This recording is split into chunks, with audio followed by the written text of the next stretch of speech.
Hello, everyone, and welcome to This Week in Hospitality Digital Marketing live show number 200. Mr. Robert Cole! Mr. Gray, you are here on the show. I'm so pleased to see you.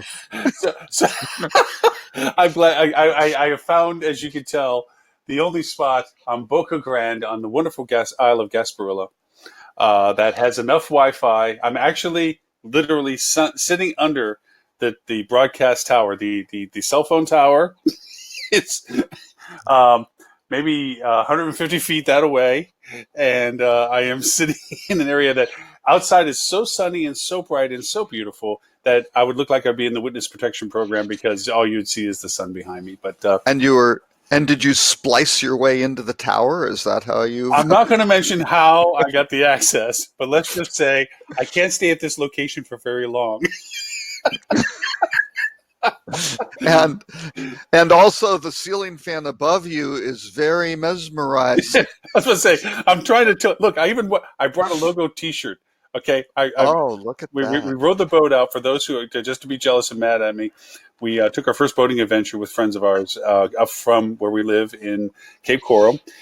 Ran up the coastline past Sanibel, past Captiva, past Cayo Costa, so forth, Cabbage Key, where Jimmy Buffett supposedly made his famous Cheeseburger in Paradise song based on his visit there. Across Charlotte Harbor to Boca Grande. For those who aren't familiar with the area locale, it's beautiful. It's got a wonderful lighthouse and so forth. You look over, and this is when you see most of the Florida sunsets over the water. That's usually where they come from, is this area. So we're in a West Coast. place. Yeah, West Coast. Not a lot of East Coast sunsets. No, and I don't try. I'm trying to get that fan out of the way. Sorry about that. But anyway, thank you so much for making it, Robert. I didn't know if I'm going to just from now on I'm going to have to give you the keys to the kingdom on the webinar jam, so that in case of emergency you can go into the master. I'd always thought that you could start your own show. No, But not whatsoever. Absolutely not. Yeah. So just for a little background, Lauren had told me, hey, I'm going to be on this boat. I may not be available. So you're on your own. And up to about, 2 minutes before the show's starting, I went in the control room and said, you can't start anything unless the webinar creator, which is Lauren, turns it on. So, Robert, thank you for your perseverance on it, because I was looking at it going, when I saw your email, which I had not seen as of yet, I literally saw the email. And I know, because I featured you might not be on it, and then you didn't reply. So I thought, oh yes, we're just totally screwed. Yeah, and just for the record, to even rub more pain into problems for it, I forgoed any morning mimosa party that we started in lieu of keeping to the fact that I would sound somehow intelligent, which is yet to happen. But now wait, if we were taking a more scientific approach with a control, maybe we could see if that would improve your performance. Ooh. And I don't mind the A/B testing idea. I'm fine with the A/B testing idea. Exactly. Well, and we might have to do some multivariate stuff. So you go, wait a second, maybe we toss in a little 151 and see. Oh no, that's not. Yeah. Well, actually, we're going to progress forward to. We're starting with mimosas and breakfast. I was the breakfast host this morning for our boat for boating friends, and we did the typical, because we get a hotel room. Our boat's too small to sleep on. So we come over and we brought our dog with us and so forth, and they're nice to take care of them. And so we invited everyone for breakfast. We did bacon and eggs and toast and blah, blah, blah. And tomorrow we're providing some of the Danishes and stuff like that. But we start with mimosas. This afternoon we'll turn into mixed drinks while we go out to the beach and catch some sun, because you know how dark and tan and bronze I am. And then we go from that into the evening events of, I don't know if you've had a drink called a salty nut roll, but it's quite tasty. You should try it sometime. No. But it's really good. It's really good. But anyway, and then we're just going to do dinner at some place with some fresh fish. And anyway, just so you know, we're going to have a really enjoyable time, and it's going to be a lot of fun. And you have to make it down here. You have a standing invitation. The boat has always a case of beer on it. So you make it down. Excellent. We'll hop on the water. We'll take off. Well, there we go. And if we go according to Ed, we can invite the entire audience, and it won't make a difference. The boat will handle everybody. Exactly. We can do a literal live show with everyone on the boat. Yes. Hey, but And what is it? Is it a 6 or 8 foot dinghy? Is that well, the? it depends if you're going to row or just sit there. But no, it's a 21 footer. Yeah. It's nice. It's a good nice Ah, boat. But ah. now I did hear rumors about the fact that HSMAI's rocket program. We are finalizing the potential for 1st of December, the weekend of a week of December, that we're going to do a Florida triad. We're going to do Orlando, Fort Myers, and over here at Fort Lauderdale Wow. and Fort Myers. So for everybody that's in HSMAI in Florida, we got to start putting the word out that this is the chance because we're going to do rocket all within the state. So it should be kind of Excellent. fun. It should be kind of fun. But besides that, welcome everyone to the live show 206. Sorry for the 7-minute interlude of what Lauren's doing while there's a fan behind him and while there's a bunch of wires hot wired into a cell tower. But that's beside the point. That's, Robert, you had a great list of stuff to put together. I would love to go over and make sure that we well, don't miss any of these. you didn't think I actually looked at any of those articles or read them. I just, what I've been doing is, it's the summertime. You go out, you look for a clickbait headline, you toss it in. I think that's how most of these industry publications are operating these days. I would give you more credit than that, Robert. I would say that you at least pick quality stuff off the shelf. You just don't buy the junk brand stuff that people grab. I do try to curate. This one had some deep dives. We had, the CBRE blog and the National Real Estate Investor Online article, and we tend to focus a lot on Skift and FocusWire and Hotel News Now. But there were some other ones tossed in there for good measure. A Gartner blog and. Some other, even an Eye for Travel and a New York Times rut-row. So, yes, anyway. which is surprising because but again, to your point, you did your article selection for it. I did get a chance to peek at some of them, which means you saw the title. So, okay, it's on me. I'll start off while you catch up and speed. I was going to talk about your core performers. I have this ability with this left eye. Yeah, exactly. So, exactly. More performers. The first article by my friend, formerly known as Rob Mandelbaum, since I've known him since my school days. Of course, that was when I was known as Bob. So we've both, migrated to the much more professional Robert first name. So.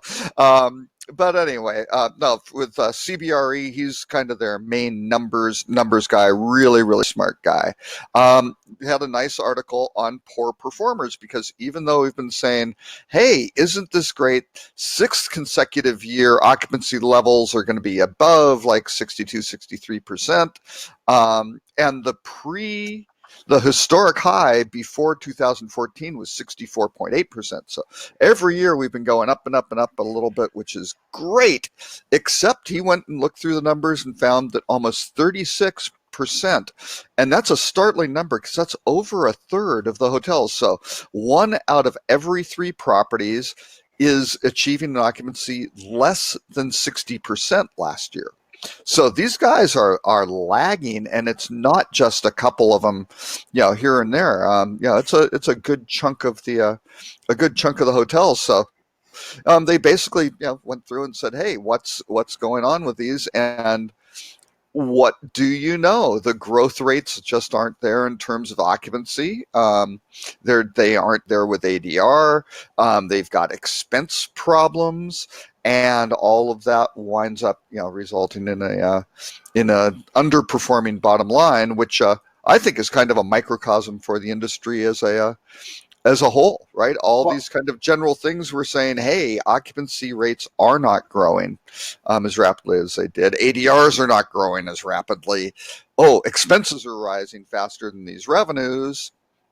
That's not a recipe for profitability. And we've talked about this, and we will have to give credit to Cindy Estes Green on some accounts. She's been heralding this death of 1,000 cuts for a long time when it comes to channel distribution, cost of distribution, and so forth.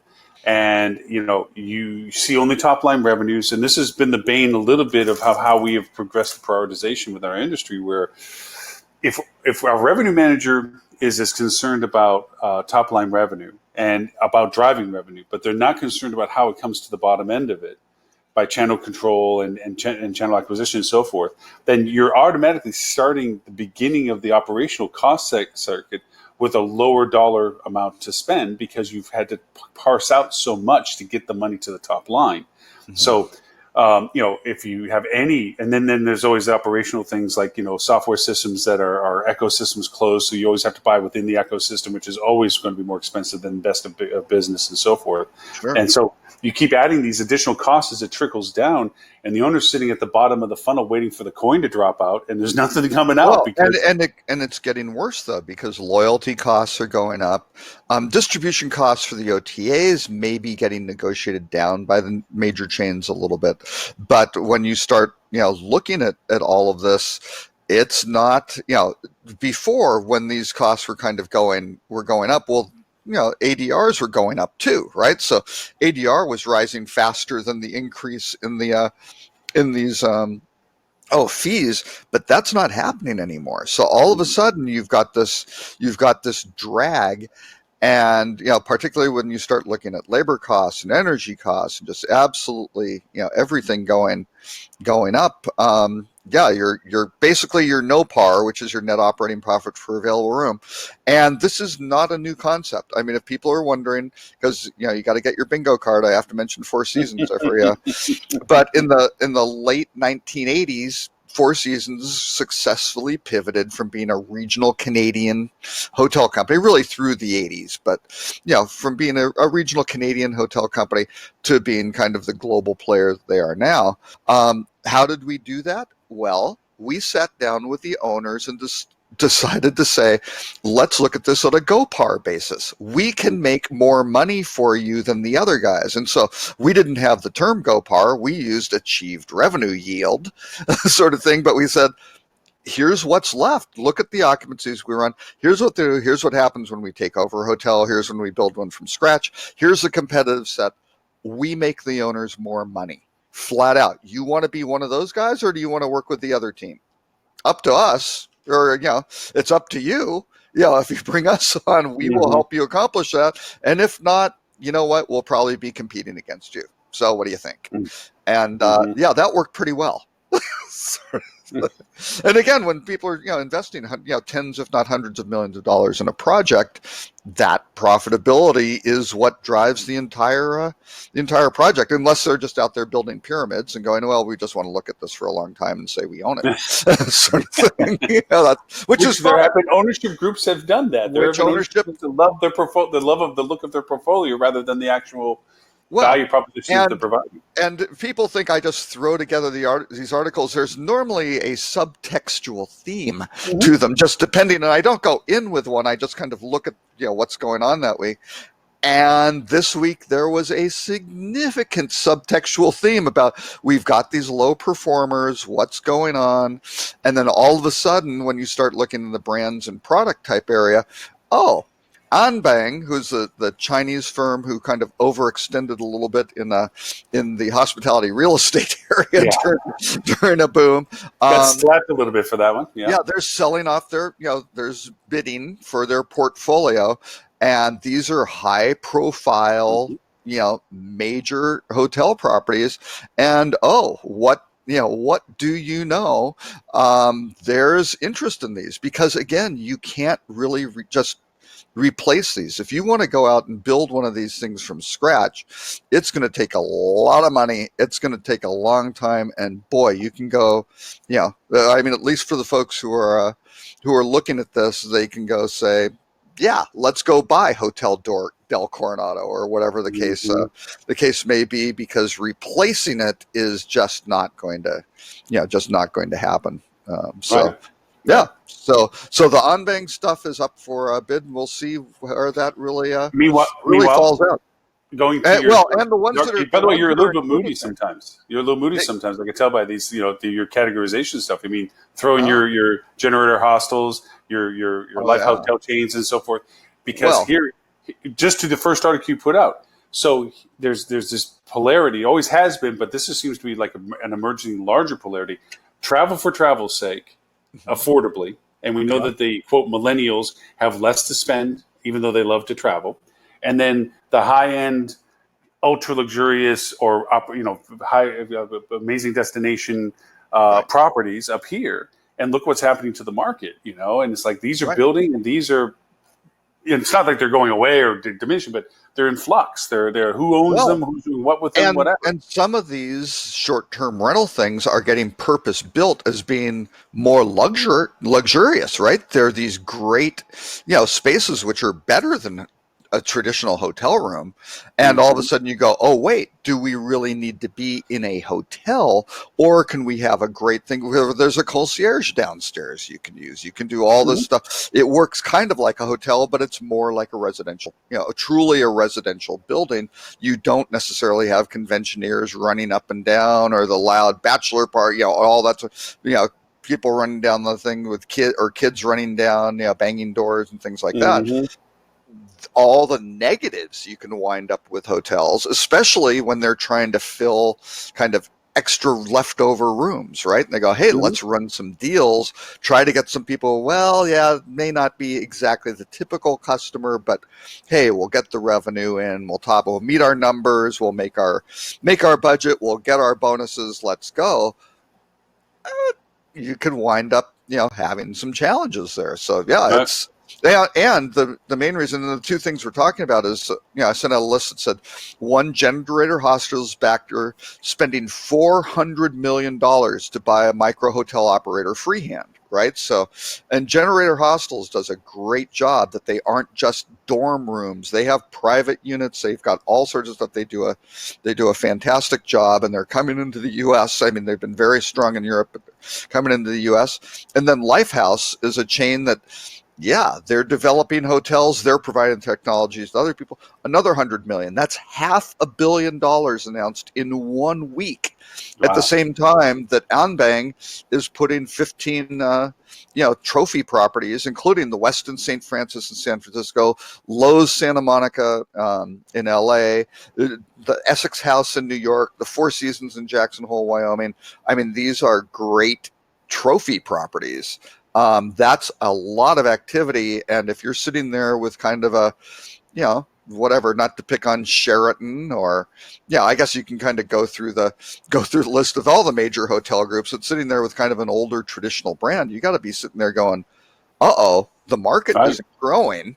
Sort of thing. It isn't coming out. There's all this investment going everywhere else, and here's Stuart Butler, who is just scared to death that Airbnb is going to there will be no hotels and only Airbnb.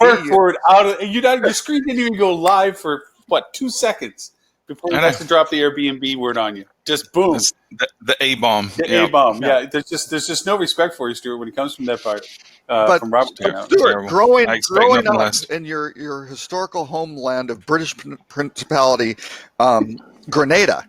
I mean, how's Airbnb? Tell us about it, the impact on the Grenadian, hotel industry and the impact of Airbnb. So, I refuse to acknowledge the existence of this entity. Was that Grenada or Airbnb? No. Acknowledge Grenada, just not Airbnb. Okay, okay. So I don't know how much you heard on the part of this. We're talking about the polarization of what's happening in market now for those who want to travel for just the sake of travel and the affordability associated with that, and then this ultra luxuries development programs that are in flux of either being expanded to being super, super luxurious or who's owning what for in that space. But meanwhile, as to Robert's point, they're dropping $1 billion just in 1 week in hostel growth, just before to get there. And just from personalization, I don't know whether you heard the very, very first part of the show, but I'm in beautiful Boca Grande on the west coast of Florida taking a boat trip. Nice. And as you can see by the luxurious wall air unit, I wasn't really worried about where I was going to be spending my luxurious resort time because I'm down there for being on a boat and doing stuff around the marina and so forth. But that doesn't mean that when I travel the same way, that if I pulled into a full-service marina resort like Lombok Beach Clee Club or something like that has restaurants and pools and everything else, and I'm not going to enjoy that too. It's just what do you want to afford and at what stage of the travel experience. And then 2 weeks from now, when we're taking my motorcycle trip, and one night we're going to be spending in a little dinky place. Next, we're going to be staying in a resort because we're not going to go anywhere for a couple of days. It doesn't. You have all these different combinations of travel that go on. RV parks. 1 minute you're in an RV, next you want to stay at a hotel because you don't want to be cramped up in the RV. There's so many different variations now. And Stuart, it's getting complicated. Yeah, what Lauren really looks for is a place to pull a marina. He needs basically something to eat, a shower, and 2 buckets of ice so he can put his hands in, because the oars. I mean, really the problem with getting the calluses. Oh, no! I do the pram thing. I do the pram thing. Oh, Nice. I thought you had a pedal boat. That was my mistake. Well, that's the big boat. We call that the yacht. Okay, that's fun. But yeah, the situation's interesting, right? And we see this in every single vertical, that there's a couple of things happening, right? So for you to be successful, you either have to be the big guy or you have to be a niche guy. Think about retail and what Amazon's done for online retail, and then how other kind of small sites that are super niche, like Etsy, for example, can be really successful despite this gargantuan domination. Over 50% of online retail, or close to 50%, is all from one retailer. And we've seen it in travel for a long time on the distribution side. You have 1 or 2 big behemoths, or you have folks like Hotel Tonight or Airbnb pop up that have a niche kind of approach to it, and they can be successful. And I think accommodations is becoming the same. We're seeing so much consolidation here that, either you're really good at just doing a basic hotel room, or you have an angle, like you are a hostel that offers a different value proposition, or individual properties. If you're an independent, you've got to stand out somehow. You got to provide value that people are willing to pay for, and differentiate yourself. You can't just be a generic box with a bed anymore, unless you're one of these big guys, because they're going to get all the eyeballs and all the distribution, and you're going to get drowned out online, because not only are you competing against whether that's one of the 30 Marriott brands or the dozen Hilton brands, but you're also competing against yourself on Expedia and Booking and everywhere else. So I think the advice, and we joke on this show a lot about my disdain for Airbnb. And again, to clarify, I don't dislike Airbnb. I think they've done a great job and they serve a great purpose. My disdain is for the hotels industry as a whole, their obsession with Airbnb, and the fact that us talking about it so much, including me right now, the hypocrite, is what's brought the success of Airbnb, right? To some degree. Would they have been successful? Sure. But we've given them so much free exposure as an industry that this created this thing, the very thing we're afraid of. But, a lot of this, to me, goes back to you as a hotelier need to be focused on one thing and one thing alone, which is your guest. Figure out. Oh, I thought it was profit. If you're a real estate investor, maybe right? Yeah. But I promise you, in the long term, you will make more profits if you focus on the guests, because people have more choice than they have. Right. Yeah. You cannot get distracted by the noise. Yeah. Who is the customer who's producing the cash that is generating the revenues that is very important in the profit aspect. And the secret's really obvious, right? Because and people miss this. When you have someone on property, a lot of people are like, the job's done, we got them. Good job. Yeah. And they were direct booking, even better, we got them, right? No, your job is just beginning, because your job then is to create a loyal guest that not only is going to come and stay with you next time, so you're already working on being your next guest, but then you're also turning them into an advocate for your brand so that they go tell their friends and families. And guess what? Humans are very tribal. We tend to hang out with people that look and behave a lot like we are. We tend to hang out with people similar social economic profile as we are. So your next best guest after existing guest is their friends and family. So if you can turn them into an advocate by focusing on their experience, you're doing the hard work right there, and it makes marketing a lot easier. I have a question then. Then why is Ed hanging out with us? I mean, I understand us. Well, it's a science experiment. Like the same with Tim, right? I mean, who aren't here? Yeah, they like to go slumming periodically. I guess so. Yeah, I mean, I feel like we're together. Tim hanging out with us is like when people go to the rainforest or go to some jungle and hang out with monkeys, right? That he's studying he's studying a lesser evolved version of himself. The ecosystem is like, okay, so if I land my spaceship here, where do I want to go look? Yeah. I think Ed just does it for shits and giggles. I think he just, Oh, I think he has a cage and he has little pokers. He likes to see what happens. That's we're like little zoo animals to him. Yeah. We're his pets. Ed's like the kid, the little kid who goes out like pours salt on the slug, right? Is that that kind of the analogy? So.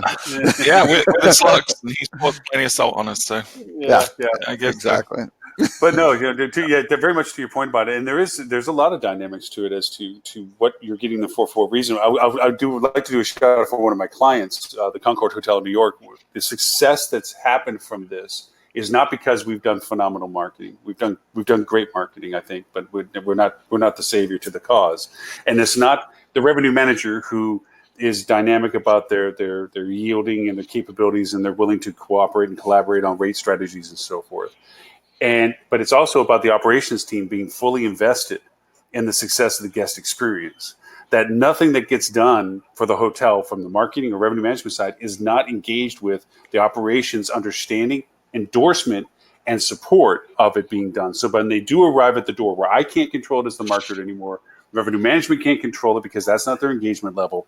It's all up to operations to be familiar with, intimate with, and supportive of when we're doing membership programs, when we're doing incentive values, when we're doing the service capabilities. They're the ones that there's not a response time. You go look, their responses are less than 1 hour on every platform that they have. They have flipped to. They're engaged with engagement on the guest experience, sharing the guest experience, as a tip of the hat to Ed for that, but all those aspects, they can have a down elevator out of 2 elevators on a 38-floor footprint hotel, and they still have no complaints. And whatever complaints they have, the people never escalate it because they appreciate the response, the honesty, collaboration. So that operation engagement is a critical component to all this, because I can bring anybody to a well, but if the front desk person doesn't know what package it's coupon the cornerstone. Boom, it's gone. Absolutely. Yeah. That's the whole hospitality angle. But it's interesting, sir. I think you brought up a great point. The challenge with just being kind of the generic, just one of anything, getting your fair share of the market. The first article we talked about was Rob Mandelbaum's looking at the poor performers, which is 37% of the hotels. The industry general as a whole is growing at like a 2% growth rate, right? Or CAGR rate, which is great. A third of them are declining at like 3.5%. I would love which is really, really the ownership ugly makeup is of that. Like compare that 30-something% to the others and see if it warps more towards real estate investors versus hospitality. That would be companies. Interesting to see who the list is. Yeah, who's doing it for what reason versus the real reason. Yeah. Because I think in this day and age, if you're doing a good job treating your guests well, I think it's really hard in 10 years consistent growth and rates going up, occupancy going up, which we've seen. I think it's really hard for you to do a good job of hosting a guest and not be successful in that environment. Right. Yeah, and my whole point is on when you get into the downturn scenario. Yep. Then winter is coming, and we're going to be in trouble. Is not a good scenario. If you're not performing during peak times, then yikes! Watch out. Question. Okay, so we know the downturn is going to come at whatever time it does come. All business cycles are cyclical. We're not trying to be sayers of doom or anything like that, just to prove ourselves right. We know it's a cycle. I know the White Walkers are at the wall, man. The White Walkers are coming. We're in trouble. We haven't seen the dragon yet, so we're okay. We're all right now. We just see the blue eyes. But anyway, so which do you think is going to fare better? A guest-centric hotel, regardless of scale and size, resort in any spectrum we want, or this emergence and growth of the super, not economy, but the super efficient, hostel, singularity room, location-based, price and place to sleep mentality. What do you think is going to fare best? Because we know travel demand is going to go down, but there'll still be business travel. So the functionality of just an existing space has validation to it. The affluent are going to still have the ability to travel, but will they? And then everybody else. Which way do you think is? Will the affluent stay in hotels and go upgrade to a suite, right? Sort of thing, which is certainly the suite sector, or will they just go get a great house or apartment, right? Which may have services where you can get a chef, right? Cook. I mean, a fine hotel, their top suites. They've got butler pantries. They've got all sorts of stuff set up to go. They've got 24-hour butler service, things like that. That's fantastic. Or can you do that just as a single unit? Maybe. I don't know, right? Because you don't, in that single unit scenario, you don't have what? X percent going out to the brand, which overall brand fees, wind up being what, 12% of, the over 11, 12% of the overall revenue and things like that. You start looking at things like that and going, oh, well, if you don't have that, what can you do with it? Right? Can you charge the same price? And then that 12% winds up being the profit margin for the group, providing it, which is, I think, a lot of the models here, right? They say, wait, what do you do to get rid of the, kind of the inefficient intermediary who's absorbing a lot of the margin, and how do you get rid of that? Which is, of course, the reason for book direct campaigns and things like that, right? Sure. How do you get the intermediaries out so you get more money to do better things with? Part of my other qualifier to that too is really is going to depend on what the downturn is based on. I mean, when we had the financial collapse of 08 compared to the tragedy of 01, there was a totally different impact on travel demand. Very different. Yeah. Yeah. The 08, there was a lot less upper scale travel because financial affluent people actually got impacted by that because of the overextension. And even though they could travel, rich people are rich because they know how to save, or at least know how to go over and retain. And because of that, they got hit, so they had less of that. Now, if the downturn is for anything other than a financial variation to 08, then they still have the means to travel, and they have the opportunity to expand that value to what you just said. I am going to get the bigger room. I am going to get the more amenity-based thing, because all those service profiles are lowering their prices to try to drive business because they don't have anybody to buy for it. Compared to if there's a instance of tragedy or something else other than financial, there may be a reclusion of everybody that says everybody's not going to do anything because there's a different world we're in right now, So there will have to be a qualifier, I think. Yeah. Well, so let's assume it's a financial issue, not a tragic issue, right? So I think to go back to your beginning question of which would be more successful, which would you rather back? I would go with a boutique hotel that has an good eye on hospitality and is treating their guests right, because I think there's no question there will be growth in these bottom end sectors, but like the hostel market, but there's certain people that just are not going to stoop to that level, right? Me with kids, I'm not going to go stay in a hostel. I'm just not. When I was in college, absolutely, that's what I did. Right. And it's a comfort thing, right? It's safety, comfort. Can we add the things I qualifier? expect when I travel. F is a quality one. Yeah. That's great. Just as a qualifier, just is back in your college days. I'm saying,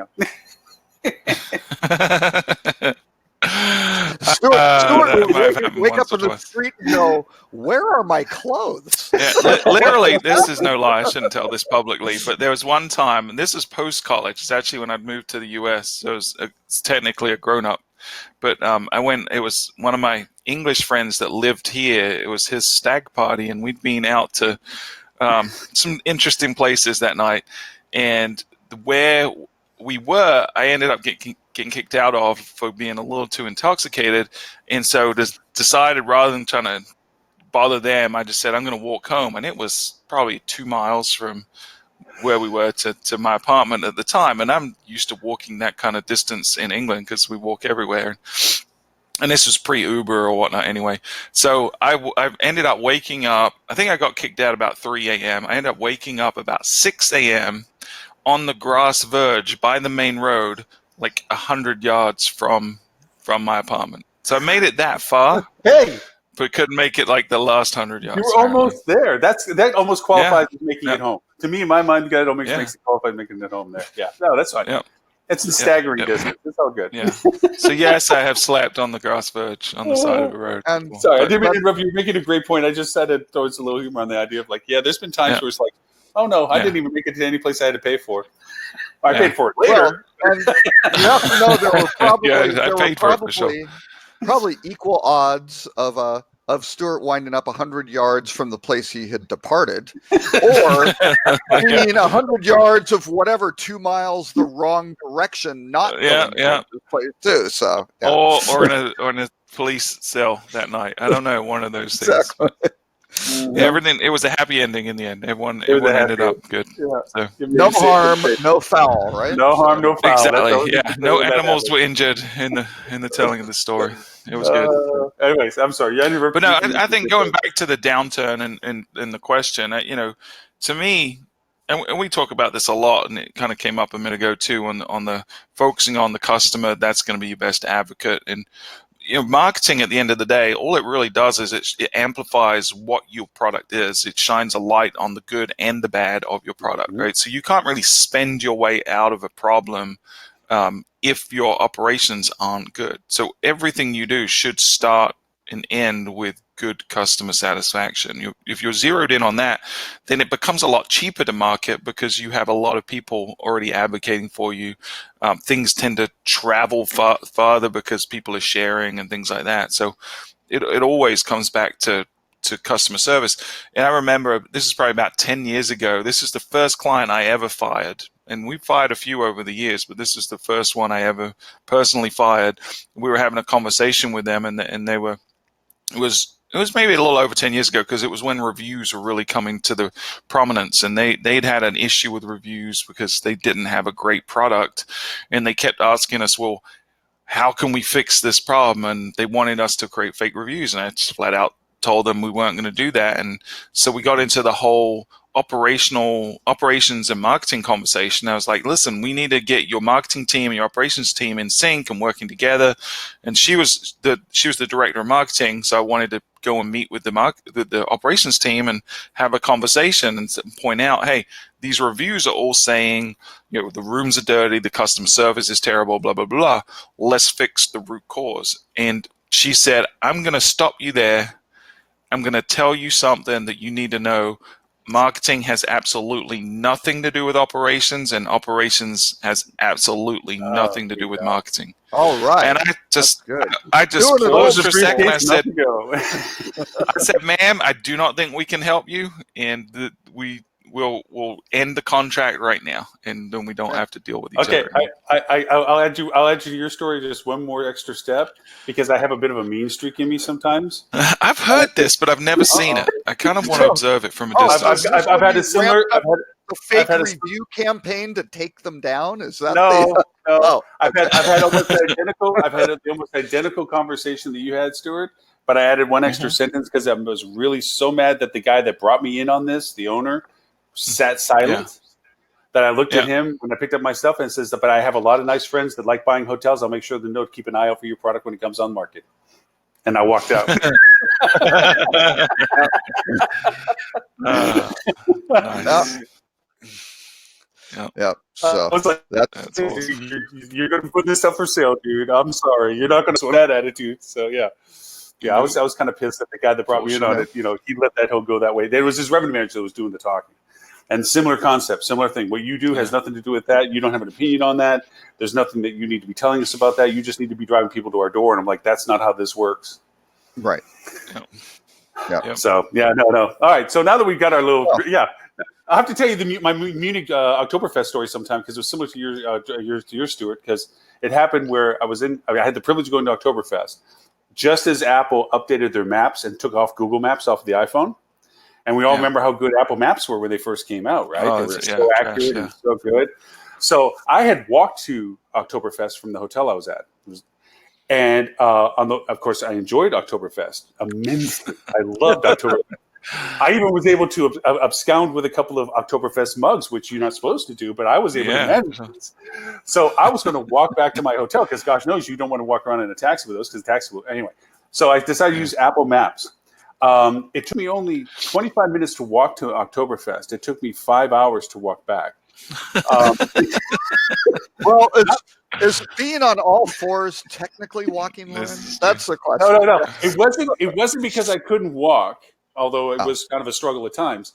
It was because the map kept trying to make me walk places that there was no place to walk, like a bridge across a highway that there was no walking place on the bridge.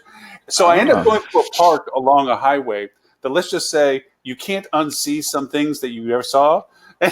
And this, I guess this was a popular park for those things, because I'm walking through the park going, don't look left, don't look right, don't look left, don't look right. But yeah, it took me 5 hours to get back to the hotel. But I do have the Steins as a members of my journey of adventure. So yeah, he really took 2 hours of walking and 3 hours stopped at the park. Yeah, I won't say the time delays, but there was a lot of between here and there. Yeah. But anyways, all right, Mr. Robert. Sorry, we digressed off of some of your topics. Well, no, I think this leads into another topic, and talk about like intermediaries, because we're saying about intermediary margins, things like that. Booking.com is making some bold moves, taking a page from the old Expedia playbook, which is let's go be super aggressive, leverage our market position, and try to really make a move on the hotels. The challenge is they're doing this at a peak period when when the hotels have relative strength and cash flows are good and things like that, versus Expedia, who always employed these during the downturns when they couldn't fight back and they were desperate for business. And of course, business school will tell you the time you increase market share is during these downturns. So very interesting approach. The Caribbean Hotel Association apparently rejected Booking's foray to expand their fee basis, because before it was just rooms revenue. They tried with the hotel industry to go do things like resort fees, cancellation fees, all these things that they don't directly have a hand in, right? They aren't transacting. It's not part of the core rate. It's all these added things. In the Caribbean, they got even more aggressive and said they wanted to get a chunk of the tips that hypothetically go to the employees. Now, again, these hotel operators may take a chunk of all those tips themselves, and who knows if they ever make them to the employees. But that's getting pretty damn aggressive if you ask me. And the Caribbean Hotel Association said hell no. And so I think people are going like, what's going on with Booking? Why are they so aggressive? And I don't know. I don't have any inside information on this, but may I please hypothesize? Gillian Tans, who was chief operating officer of Booking.com and later became the CEO, been with the organization since about 2002, right? So really throughout its growth, right? She was COO running that thing, and they were always kind of the kinder, gentler alternative to Expedia, and obviously dominated Europe. Well, what did she do before that? Well, she was director of sales with Golden Tulip. Before that, she was a manager with Hershey Entertainment and Resorts, right? So she had like hotel, property experience, brand experience, and then ran the intermediary, which was relatively supplier friendly. Well, Glenn Fogel, who again has had a very, very, long and career with now Booking Holdings was originally Priceline, right? And I think he's been there since 2000. I think maybe Jeff Boyd brought him in, and Jeff Boyd was the one who took Booking when it was borderline bankrupt, really just prior to 9/11, and then swung it from being a name your own, or took Priceline from being name your own price reverse auction to being a full service travel agency, that sort of thing. Well, Glenn was in charge of corporate development, right? So he was former investment banker. I mean, Wharton undergrad, Harvard Law, investment banker, Morgan Stanley, that sort of thing, came in as really kind of the corporate development guy. So he did the deal. He did the Booking.com deal. Brilliant stuff. Not a hospitality background, right? So just pure conjecture, because there was a difference in the strategic directions for the organization, reportedly, that wound up being the separation there. I'm thinking that may be it. It's like, let's get aggressive, expand the margins, and grab what we can. We're big. Let's take it now. This pure conjecture, but yeah. Yeah, I mean, I don't disagree with that. I mean, I think my clients are scratching their heads, and we've seen them back down a little bit. I work a lot with the Myrtle Beach market, and we talked last week on the show about how there's a tremendous volume of the resorts in Myrtle Beach are condo hotels, in how resort fees are one of the ways they can actually make profit margins, because they're giving away in some cases 60 plus % of their revenue to the homeowner, right? So they're dealing with wafer thin margins, and this could really squeeze them into a problematic position. So Myrtle Beach is just another market similar to Caribbean that's pushing back as a unified front against Booking and threatening, hey, we may pull out of Booking.com as a market. And so I think this is a big game of chicken, and I don't know who's gonna Stuart, I have a question on Booking.com for you, but first I have to make a statement. First, you would think that Robert's a name dropper, because he literally knows everything, okay? He's a lexicon of the history of the industry. Right. But I would actually believe if Robert said, when Abraham Lincoln told me this, I would actually freaking believe him. I would be like, yeah, you know what? They probably would say that. Right. Anyway, so I have a question. I'm not quite that old. I'm just saying, even if you quoted him, I'd say that when Abraham watched TV, I'd be like, yeah, he probably does watch TV. I was born in 1959, not 1859. Just for on the record, okay? But I bet you knew who was running the hotel that Washington slept in. But wait a second. One thing of particular importance this week, there are certain benefits with being older, and I'm not just talking about senior discount, because now that I'm 60, some places will give me a senior discount. Yeah. You're 55. I think even at 65, I can pass though for it. Yeah, I don't know. I haven't been testing that one.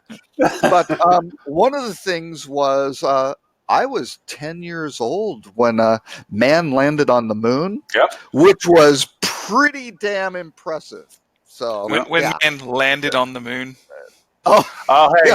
When the stage, yes, it was there. It was real. Anyways, it was well, no, and actually, one thing that I thought has been completely overlooked when that was going on, it was amazing, right? And I mean, the space program in Apollo, with the astronauts dying in Apollo 1 and then 11, they're going. That wasn't really the stressful force. Getting there was amazing.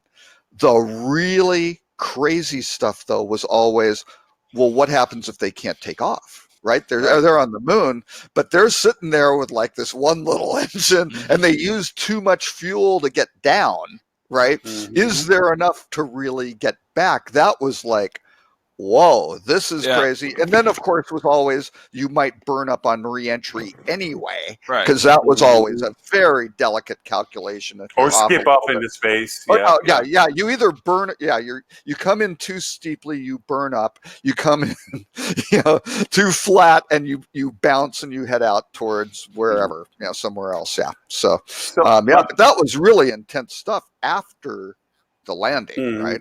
And stepping out. But I got to see that stuff live. That was pretty cool. So, I did too. You did? Now, how old were you, Lauren? I was born in 61. I'm not far behind you.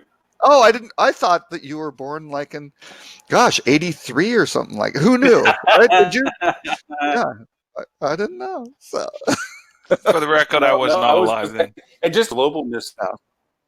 I was a kid watching with a big, huge family of mine in Nova Scotia on the Bay of Fundy on a little 6-inch black and white TV. And there was probably, I don't know how many, 20 plus of us around, mesmerized by what was happening. And to think that we're in the middle of literally nowhere. I mean, Margarettsville, Bay of Fundy, go look it on a map. You have to zoom in pretty hard on Google Maps before that thing pops up. And we were there along with everybody else in the world. I mean, it was one of those most, that the ability to bring people together is still there. It may be difficult to find, if not impossible sometimes to think, but it's still commonality. Humanity still is humanity. But that was one of those human times. Those were one of those times where everything. I was at summer camp, which was a month-long summer camp in the San Juan Islands on Lopez Island in Washington State. And there were no TVs. Is that a penitentiary? Is that a penitentiary for kids? Or actually, now it is a private residence, which was converted to a private residence for Paul Allen. Isn't that nice? Oh, yeah. That's horrible. But anyway, but there were no TVs at this thing. I mean, we did everything. Yeah, it was an amazing, amazing camp. And after that, not one kid said, you can get TV reception here at this camp. There just wasn't. It was just like, that was so, so earth shaking. I remember, and we didn't have a 6-inch one, but this was probably certainly under a 15-inch TV. It was probably 12, black and white, kind of static, that sort of thing. But Yep. hey, there are images Bigger coming the from better. the moon, for God's sake. Yeah, right. They're supposed to be small and black and white. So, Stuart, I have this question. A Hotel Vancouver that I have on Hotel.com, it's sharing a pin space at a certain map level. You have to get almost to the second lowest zoom level before the pin splits off from the hotel that it's being combined with. Mm-hmm. So, for most of the time, you're going to a Holiday Inn until you get down to the second closest, which is, I think, from what I understand from Hotel.com, 2 or 3 steps lower than it should be for individual hotel indications in citywides.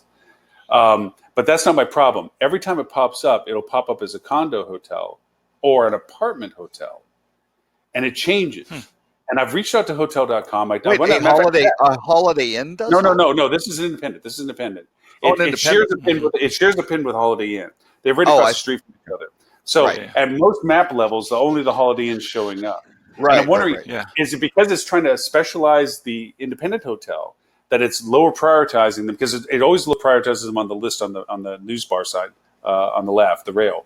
But it changes it to indicated with a green bar condo hotel or a green bar that says apartment hotel. And it's like, it's actually just suites. We've never indicated we're not a condo hotel. We're not an apartment hotel. It is a suites hotel. So that might be the apartment thing, but it changes. There's rhyme or reason to it, but it shares a pin all the way down to the second closest zoom before it'll split. Yeah.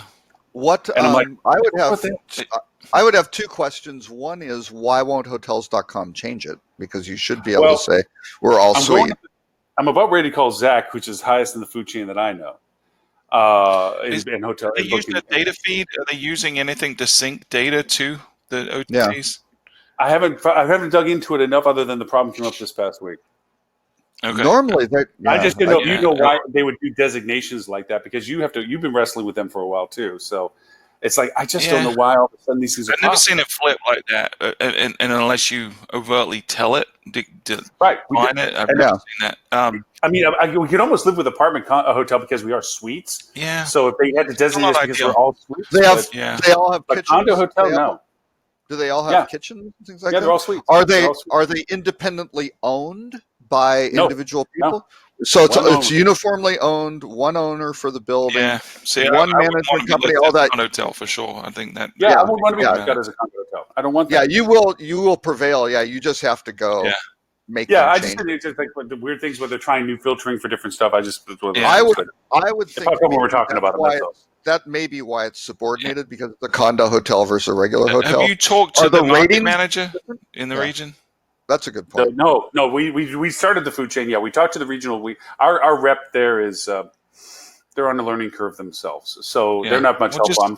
Leapfrog them, go up to their supervisor, and then I would imagine that's fixable. But I would find out, are they using like an ICE portal or something like that to syndicate content to the good question. The OTAs? Because if they are, sometimes that can override things. But I've never seen that specific issue. If their feed is saying that, maybe that was it. But what are you listed as on category wise on Google My Business? Should be hotel. Lauren's looking. He's like, "Oh, brothel. Damn." Now they only give you 3 categories, and I could never get that one added. Now I'll have to go look. That's another one to look for. But I've just thought of something. A long time ago, this goes back 15 plus years. It used to be an apartment building. Oh, there you go. That was it. Yeah, I'm sure. So maybe when you brought up ICE portal, made me think is that maybe if they start digging back on historical for the land location, and so there's forth, probably a feed somewhere that's overriding it. If it's a legacy thing, that could definitely be it. Yeah, but that goes back, I think, at least 15 years or 20 years. It's been the market manager should be the one who can figure out where this stuff is getting sorted. I would put it on the market manager for sure. And if they're not capable, then maybe go above them. God, I have smart people that work with me. Well, no. And the other thing is, you're probably paying. I mean, the hotel's probably paying a higher fee than the Holiday Inn. Is the ADR for the all suite property higher than the? Higher than the Holiday Inn? I mean, we're definitely doing a good job of yielding it, the value proposition of the inventory. But then we're not going to go over and sit empty either. If we can pick. Well, no, I'm just saying. from a pure economic perspective, Oh, yeah. does Expedia or Hotels.com make more money selling a room on average there versus the Holiday Inn?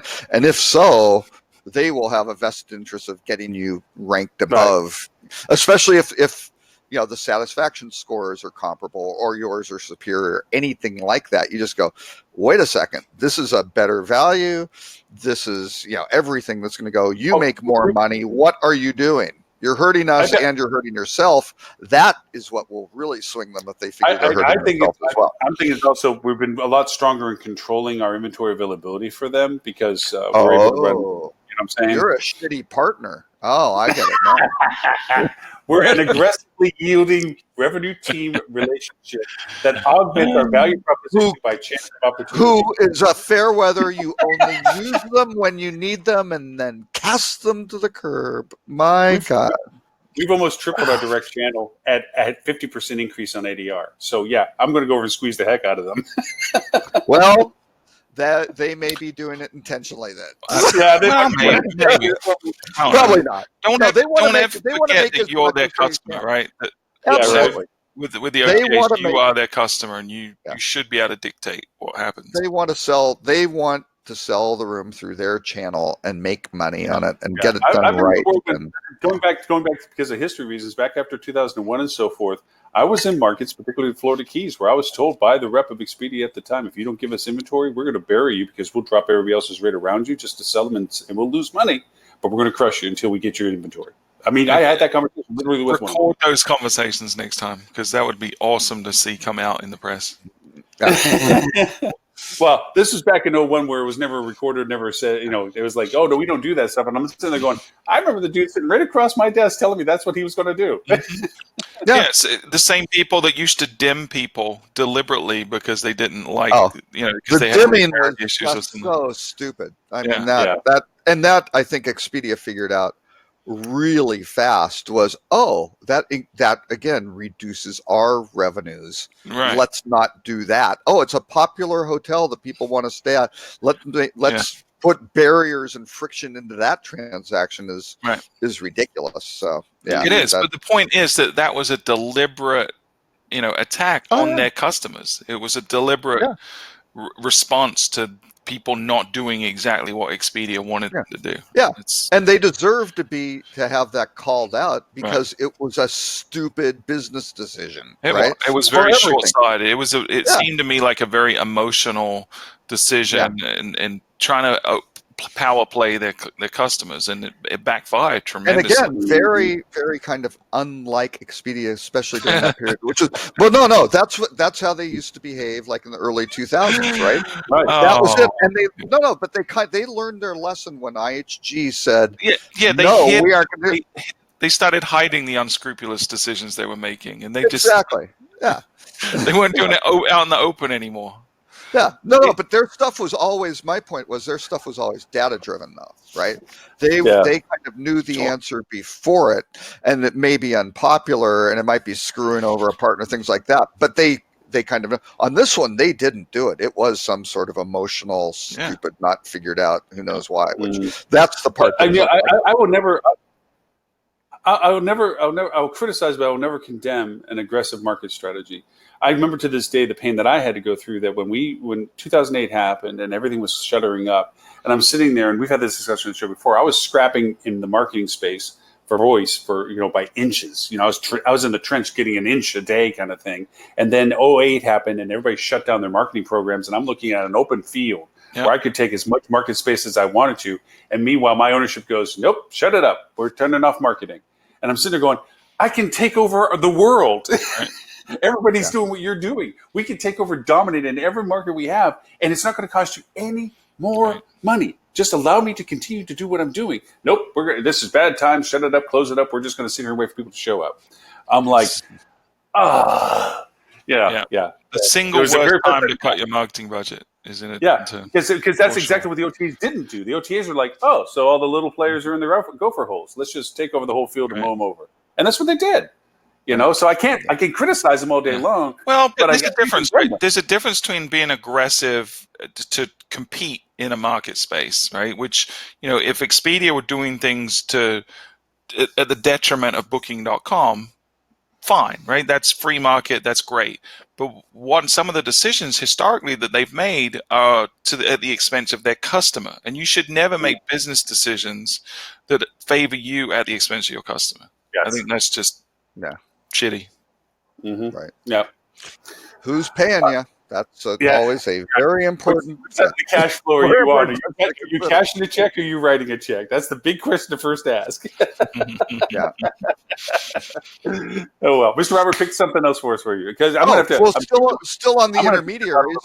They're going to kill me if I stay here. Skift went for the totally clickbaity headline that Google tells Congress they aren't a travel monopoly. Well, that wasn't actually really any questions or anything like that or any discussion that went on. It was just Google's trying to defend itself, going there are lots of aspects in the travel decision process, and yes, a lot of people come to us for search, but we certainly aren't a monopoly, and they aren't. They're not a monopoly. When we did the study, we asked people where they started their journey, and only 43% said search engines. So extrapolate that to a 90% market share of search engines. We're in the 30-something% range of people start. That's not a monopoly. Yeah. No, and it makes sense because a lot of times it's not about knowing. You have to know how to ask the right question. Remember out of iRobot with Will Smith or whatever it was, and the little hologram that says you have to ask the right question to get the right answer. You have to ask the right question when you go to a search engine. You have to know what it is you're wanting to discover. So you have to discover it first and then start asking more specific questions with it. So yeah. The other thing was interesting about this whole conversation about monopolies. I think if you look at the historical precedent in the U.S. and when legislation is put in place and upheld at the Supreme Court level, it's very rare, but there's nothing going on right now that would even get close to that level, because really the only time government intervenes right now is if they feel like it specifically, whatever the monopoly is specifically causing customers or the general public to pay more money. And you can't argue that Google's had that impact. There's no argument that would stand up to that. Same with Amazon, right? Because Amazon's in the same congressional hearings. You can't argue that Amazon's creating a marketplace where people are paying more, because it's completely the opposite. Right. Yeah. The question is, what's the consumer harm? Right. That's always been that's the way America looks at it. Europe's very different. Europe's based purely on size and influence. U.S. is always on consumer harm in the form of cost to the consumer. Once you get over 15% in Europe, things start getting interesting. Yeah, and 15 Europeans. and 30%. Those silly old Europeans. Well, and again, the law came from different directions, especially when you come in. I mean, for things like resale price maintenance or rate parity, right, which is illegal pretty much across Europe. The assumption is that is a vertical price constraint, and any form of price constraint is anti-competitive. It is per se illegal. You can't do it. And it is your burden to prove that you are not hurting anybody, which is a very, very high bar to try to prove. Even if you aren't, to prove that is difficult. Where the US, it's the opposite, where they say, something like, if you set a retail price, that's okay. But then somebody has to, then come out the other side, then has to prove here's who's getting hurt by it, right? Which, again, maybe, again, it's another burden of proof that's harder to do it that way. So it's just, the same issue, but taking two different approaches of who has to prove it, right? And if it's always hard to prove it. So there you go. But anyway. Gentlemen, I have a particularly complex problem to have. I have the golf cart. For that, the people I'm with have, and I have to go bring a resupply of beverages to the marina. Told them like an hour ago, I'll be back in 5 minutes. I said I'll catch up with you guys in 15 minutes. Blah blah blah, and it's an hour and 15 minutes. I've got a question here on the timing. Did you already go buy everything and bring it in with you, and you have now exhausted the supply? I guess to go buy some more. No, so actually, my boater friends are hard to impress because they all have they have bigger boats than us and so forth. We don't even have a sleep cabin or anything like that. We have a walk-through cabin and so forth, but we have a small little cabin area that's supposed to have a little head in it, but instead it's my supply locker. And they were impressed that not only did I bring all the stuff that we were supposed to bring, but I have a stand-up battery-operated water misting fan. I have 2 refrigerated coolers that you plug in. They're like, what do you got, a basement in that thing? So anyway, needless to say, we brought a substantive amount of beverages with us. And since we have the closest hotel to the marina, our refrigerator is, because we got a suite of kitchenette thing, is housing all of the beverages. And to give you a sense of what our day is like, they left an hour ago and they already ran dry on beverages. So we're Well, back to mimosa now, they do and I need need to to bring the hydrate. beer base. So, Yes, well, hydration is important. This is dehydration. This is, I don't, to your point, Stuart, I don't think I'm going to make it to the 100-yard mark today. I'll have fun. I only have about 15 more minutes too before I have to. Perfect. I'll let you guys run. That way, thank you both very much for covering for my inability to do the full show and all that fun stuff. Mr. Robert, thank you as always. And Stuart, and it's in hindsight, I just need to have a call with you all and then give you the master keys to the webinar jam thing so that we can back each other up, so that if something doesn't, where if I didn't have the connection tapped into the cell tower 150 foot away, I could go over and have you guys go plug in. So anyways, thank you all very much. I'm going to bow out and replenish my crew. okay. See you, Lauren. Bye. Bye, buddy. Now you They're all know, cursing him. You know that, right? They're like, Oh, "Where's yeah. he gone? Did he Where drop is down he?" dead? I want my beer." And the interesting part is he said, notice how he said 150 feet, because that's probably the length of whatever the coaxial cable he brought with him on the He boat plugged or whatever. into Go the- yeah. plug it, That's funny. go splice into the tower. So Yeah, anyway, that sounds Yeah. like Lauren. well, you saw the size of his backpack at High Tech, right? I did. I mean, did. Lauren travels with what? What would you say? 30 pounds? I don't Easily. know. Easily. Easily 30, Yeah. maybe more of a oversized back. I mean, he really should go to the interior frame. I mean, we've got like a really nice low brother, pack that would be really better for. Yeah.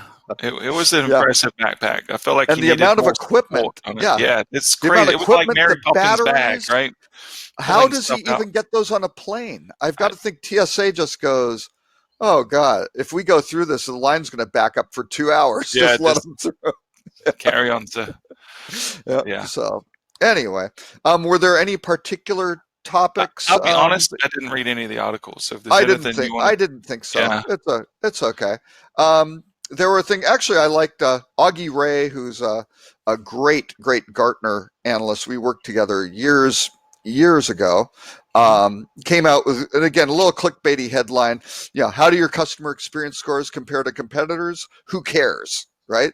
Yep. And so his blog on customer experience are always very, very insightful. But he did make the point of, if you just do these net promoter score things kind of on your own and comparing them to just kind of these generic online type things, that's going to be crap. You Yep. really have to be Sure. very focused on your customer experience. Or he did mention JD Power, who actually we're going to, they just you need a disclaimer right there. I need the disclaimer because I do have vested interest in this, but I think next week we are announcing the North American Hotel Study customer satisfaction scores, which are quite interesting from what I have seen so far, and we're going to be running around the hotel groups presenting their data sets, which will be very interesting to kind of show them. Well, always interesting meetings going, hi guys, there's good news and bad news. Yeah, but So- with a lot of data, though, I think especially on customer service things, you're right about not getting distracted by the industry averages and some meaningless data, and Right. focusing on trend. What directional data is what we call it, right? So, Right. is your satisfaction on the increase or on the decrease in Right. various categories? That's really where you need to be focused. And that's where Power stuff is so good, because I mean their methodology for pulling this stuff together is really just total best practices. So you may argue, oh, should we be a little bit higher, a little bit lower? But you go, hey, wait, here's a consistent basis, and here's where you're going year over year, and you are dropping Yeah. compared to the other guys. And hey, if you got other metrics that we have left out of this or should be more important or weighted different, let us know. But we got all these other industries, we've got all these other things, that this seems to be a fairly reliable. Is it perfect? No, but it's really consistent and kind of expertly collected, where changes in composition. So many of these studies are so bad because they'll go, you can pull together people online just very, very easily, but then do their demographics and behaviors match typical travelers? And you go, well, yeah, we just got a bunch of information from people who they never travel or something, or they never do whatever. Right. That's why when we do our travel study that we just published, the 2019 version, the first question is, have you taken a trip of 5 days or more in the past 12 months?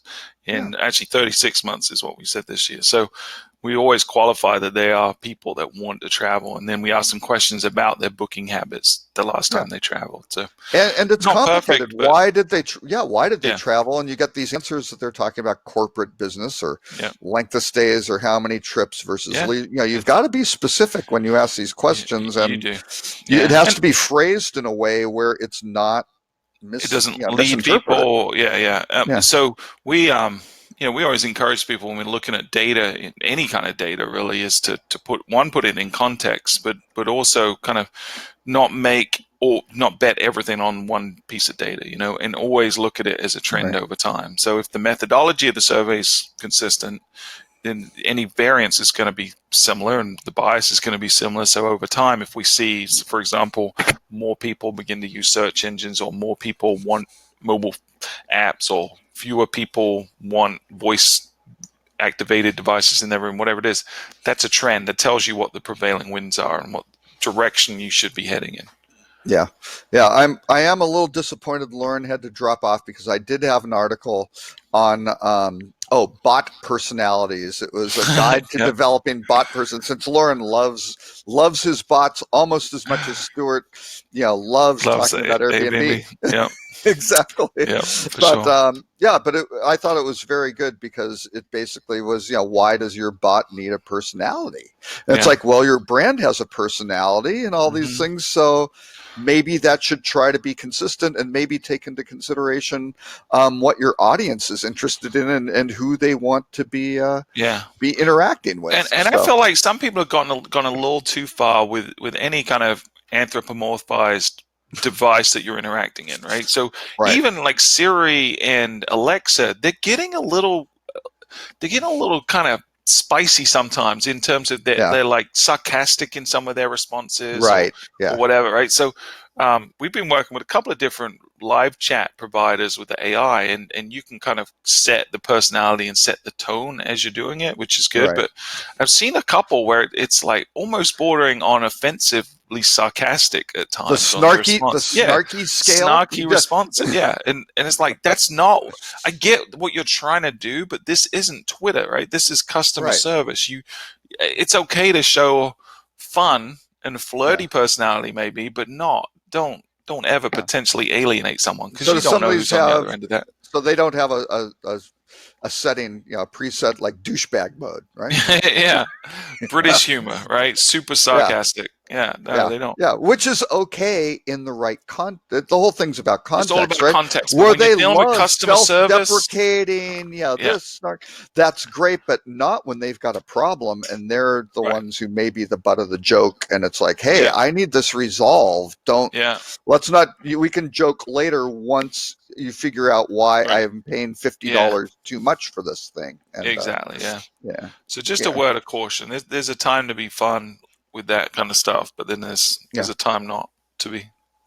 And if your personality you've decided for your brand is to be caustic and really non-deferential to your customers, fine, more power to you. That's and there's people that get away with that. Like, you look at reviews, right? There's a few cases where people do a really good job of kind of burning or roasting their negative reviews online, and they do it in such a tongue-in-cheek way that it comes across really funny and engaging. They are British, But I mean, if you get that even slightly wrong, right, the impact that can have is tremendous.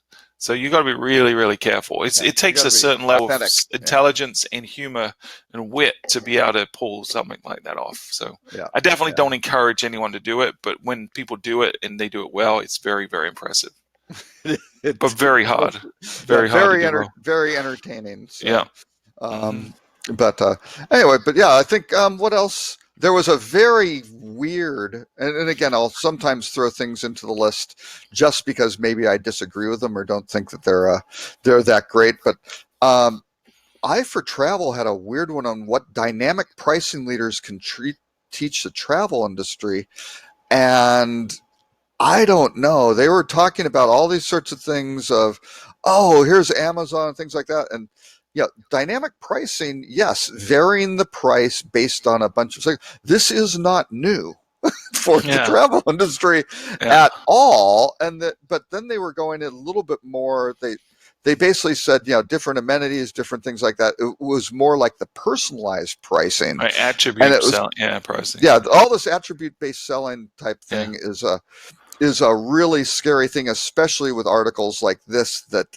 I mean, when they're basically saying, well, Amazon does this and uses advantage to customize this pricing, it's like, no. They aren't really custom. Yes, the pricing is going up and down based on the marketplace conditions and the sellers and Amazon. All sorts of different things are changing that price. But they are not necessarily, and they might give a different price to Prime members versus non-Prime. They can do also, certainly Prime days earlier this week. That's what they do as an incentive to get people to sign up for Prime. But for two kind of generally equal people, they aren't going, this is going to cost you $19.98 for this, this particular phone case, and someone else is paying $14.98 because of their customer lifetime value or anything like that. Aside from that Prime membership, that's just not happening, and they would not want to do that, or those conversations in Congress are going to get very interesting. Yeah, no, I think because that immediately turns to the negative, and people start claiming that you're in somehow, treating one group of people, whatever that label is, one group of people differently. It could be geographic location, ethnicity. There's a lot of risk involved in that stuff. So you just avoid that custom personal pricing at all costs. Yeah. It's a bad road to go down. But attribute selling, I see the value on it, but you've got to have a strategy. You've got to really think through it from not just the merchandising side and what complexity it adds to the buying cycle, but also from an operational and execution standpoint. And that's creating problems that didn't exist because, as Tim likes to say, when you invent the ship, you invent the shipwreck. And there's a lot of shipwrecks that could happen from that. I think attribute-based selling becomes kind of the Bermuda Triangle for a lot of these hotel groups. It'll take a while before anyone does it really well. Well, and a lot of them, it's already built in with room categories and room types where you go, hey, it's the partial ocean view corner fireplace room or something like that. And you go, it's 10 extra square feet, because again, the units are generally stacked on top of each other sort of thing with relatively consistent floor plans. So you can do that. And again, overcomplicating it is a bad thing. There was a hotel I used to do a bunch of work with in Tokyo. It was located its address was 1 Ginza, outstanding hotel. But these guys had 80 rooms and 39 room types, and they were just they were only talking to themselves, and they made crazy. They were trying to be so hospitable. I mean, their heart was in the right place. They're trying so hard. They would give the same traveler the same room every time they came back to the city, right? And they would get the same personal assistant. And I mean, they worked on this stuff to make it go. And you just looked at it and went, wait a second, does Michael Eisner, who was the CEO of Disney back then, really want the room that's overlooking like the bright blue Minolta camera sign or what, which is just this glaring neon thing? Like, did anyone ask if he liked it, or was this just kind of the room he got the first time he stayed? And now all of a sudden he's in the same damn room and he hates it. Nobody really knew, right? And they had no method to figure that out, or they didn't want to, especially because a lot of these were very affluent guests who were pressed on time and difficult to directly communicate with anyway. that was tough. And they didn't want to go to the personal assistants and go, well, we don't know, what would they like? Would Right. they, because if the person asks for something better or different, they go, oh, well, that's going to cost more, or we don't have that. They didn't want that conversation. So, yeah, they made they put that themselves in a major very mistake. difficult position. They made the mistake a lot of people make, which is the difference between can you do something and should you do something, and they never stop to ask, the why should we do this, what is the value we're providing with this. And then we always encourage our hotels, when they're gonna implement some new initiative like that, one, think through the strategy and think through all the pitfalls and the opportunities, but two, converse with your guest, have a conversation with your guest, and see, one, if it's something they'd be interested in, and two, the ones, if you do implement it and they are experiencing it, ask for feedback, with your mouth, not like electronic feedback. Actually have a conversation with people. Be a host, be hospitable. Yeah. Well, and again, because they would accompany, the guests to the room and stuff like that. You can have, again, if you train the staff properly at that level and have them collect the information and have it recorded and passed back, but you can say, oh, wow, that, is this okay? You like that? You like that? You go, oh God, I hate that sign. I keep Fair enough. You'll never step in this room again. Oh, well, let's see. And again, even if you have to train them to the point of, hey, we know there's something with this room that people have complained about before, maybe. I mean, if there's some sort of insight that you have that there may be a dissatisfier, then you say, hey, you know what? We can just go to the room next door because they already have the key. And they can go, oh, well, we'll put you in this one again. It doesn't have that for you. How would you like that? Do you have time? Do you want to see that? And they might go, oh, sure, that would be great. But again, the planning and the preparation to be able to do that, it's hard to execute, and there's so much opportunity to mess it up, right? And to set an expectation that you can't deliver on, and that's worse than not setting it. So well, and understanding that room and going, but that one doesn't have the such and such, the steam in the shower, or whatever the case may be. That's some sort of a dissatisfier there. But again, great hoteliers and great concierges and great general managers, they know the properties, they know the customers, they know this, and they try to make that great fit, right? And the key to setting up the house is, how do you really do that, and pre-blocking these rooms and making sure, you just dump the person in who was a extraneous guest who came off of an OTA or whatever, and they're staying for 7 nights. You dump them into a room which you've now blocked 3 other people from being into that into that room, because it's the best room in the place, but when they arrived, that was the only place to put them. All that sort of stuff is really important. It is cool. I got time to do the rut row real quick if you want to do that. The rut row, well, talking about, and I think you did a nice segue there about just because you can do something doesn't mean you should. Decided to venture the rut row into the territory of food and beverage, which we really don't talk about enough on the show. Really very important aspect. But Arby's, and this is, we were talking about being true to your brand and your brand personality. Arby's, despite all the health stuff with meat versus plant-based foods and things like that, has gone all in on the meat, to the point where they are now producing meat-based carrots. So where you have the analog meat, where I don't know if you've ever had tofurkey, but it's disgusting. It is really, really nasty stuff. And a little confusing of, wait, you don't like meat, but you want the flavor of it, or something that's close to the flavor. This is just not. No, but I don't know. I think this is great in terms of a publicity stunt. Because you love meat. Well, I do, right? But no, I think timing. Look at the context of this, right? So the Impossible Burger is getting so much press right now, right? Everyone is writing about this new magical meat alternative that is better on the environment, more humane, tastes just the same. And I haven't tried it yet, but a lot of people that I know have said it's not bad. It's, no one says it's exactly like meat, but it's not bad, which is, I guess, is a raving review. But are people going to go to Arby's in droves because they have a meat-based carrot? No, absolutely not. Is it going to be something that's New York Times article? Yeah. But is it going to It be goes something to that how rolls it's out? made. What's that? Yeah, it's hard to make. For sure. It's But they're not really making it to detailed. sell it. They're Yeah. not making it to Oh no, sell it. exactly. They're Purely making it PR. for this reason right here, which is, Yeah. the same reason that Taco Bell had their 4-room hotel for 2 nights or whatever it was, right?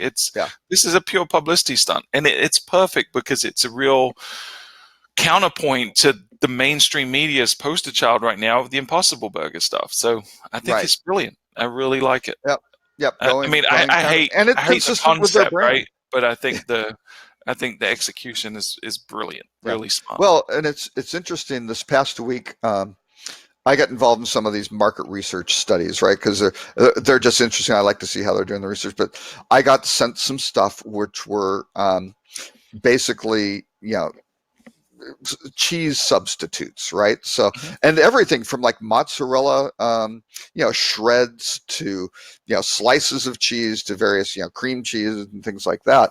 And they sent me a bunch of samples, and it was interesting. So I'm kind of going through this stuff, and the mozzarella stuff, just like eating it, was like, wow, this is really, really good, right? And it had like coconut and some other almond type things, and so that's great. And I've had things like oat milk, and I've tried things like that before, which that's all fine.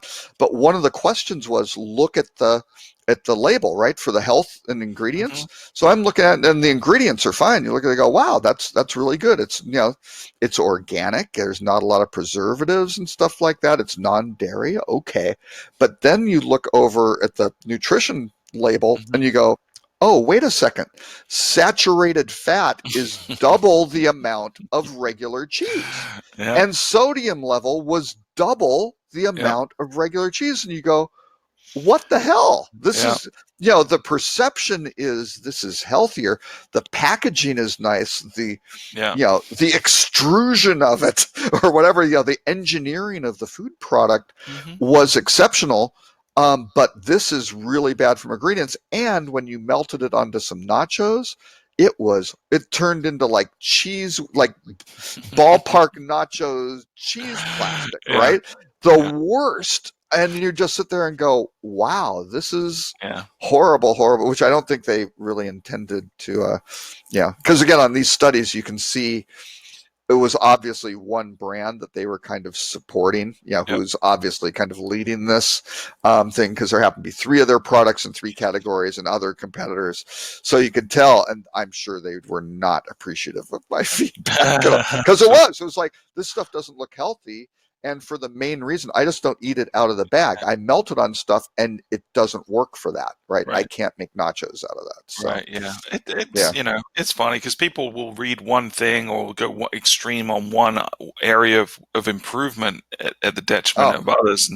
And Marx's are the worst because we will capitalize on that to no end, right? So my wife is she falls for it every time. Like, she'll read one big bold statement on the front, like non-GMO or whatever it is, right? The broccoli has no cholesterol. It's right. I certainly would hope so. And it's like, oh, this is automatically becomes healthy. But then when you scrutinize things, you need to really think critically about all aspects of it. It's nothing's one-dimensional, nothing's overly simple. Yeah. So. Yeah, it's not. Yeah, but anyway, but kudos to Arby's for being, I love it, man. On brand. I love clever marketing, and this is clever because it's so perfect for their brand. They're going to get so much more market share in terms of voice right now. Just people talking about them, press coverage that they wouldn't have had. You're actually making me want to go have an Arby's sandwich now. So, it worked. It's funny, they got beaten up so badly by Jon Stewart on the Daily Show. Oh my God. And it was merciless, but it was just jokes. He had nothing apparently against Arby's at all. He just thought the jokes were funny. Arby's, when you don't care what you eat, right? Stuff like, which is a funny line, and it rolls off the tongue better, just the rhythm of it better than Burger King or McDonald's, right? It's the 2 syllables versus it just worked as a joke, right? And poor Arby's, and it worked, so they went back to it, and all of a sudden it was Arby's is crap. sort of thing. But, yeah, change but the again, they perception. looked at that, and that's what led to the "we've got the meat" thing. Yeah. Like, okay, here's a perception: we're the meat. You want Just meat? lean into it, man. We've got Sometimes that. you got to lean into it. And yeah, they'll have to see how it winds up. So Yeah, anyway, smart. that's All right. Well, I have to run. and but the it's only been a other pleasure. thing that was almost a rut row Yeah. was there's a Chinese city introduces hotel sheets that tell you when they were last washed. So that's not a rut row, but I think that's I like that. Oh, that's amazing. That's amazing. that is a good customer service for those hotels who are cutting operational corners. There you go. I hope it's if it's right not before I got there every time. If it's last year or several months ago, hopefully you're staying on the first day of a seasonal resort. Yeah. Yep. Cool. Anyway, okay. All right, Robert. Well, it was a pleasure. And where can people find you, Stuart? Oh, yeah. If you want to find me, fueltravel.com is the mothership. You can contact us there. My email address, if anyone ever wants to email me, is just stuart@fueltravel.com. And you can listen to our podcast at fueltravel.com/podcast.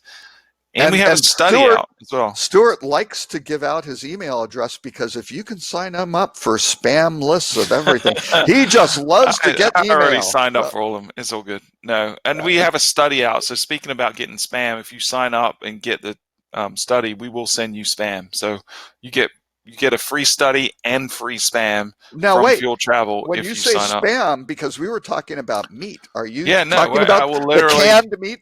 If you email me, I will send you a can of spam. There you go. But the study you can get at fueltravel.com/study, and it's got some great data. What about you, Robert? Where can they find you? You can find me at Robert K. Cole on social media or rockcheetah.com. And if you go to rockcheetah.com, there's a little thing that will send me an email. So, but it's not that hard to figure out Robert at rockcheetah.com. I think people can guess at that email too if they really want to do it. For sure. But all righty. I don't like spam on that account. I use spam I have a totally different, actually, email address that I use for all of my stuff. Yeah. Well, no, all the travel programs are all into one, and the amount of spam that goes, every frequent guest program, frequent flyer program goes into this one bucket, and it is daunting the amount of crap that goes into that. That thing. For sure. Absolutely amazing. So, cool. All right. So have a guys. great weekend. We'll see Bye, you guys everybody. next week. Bye-bye.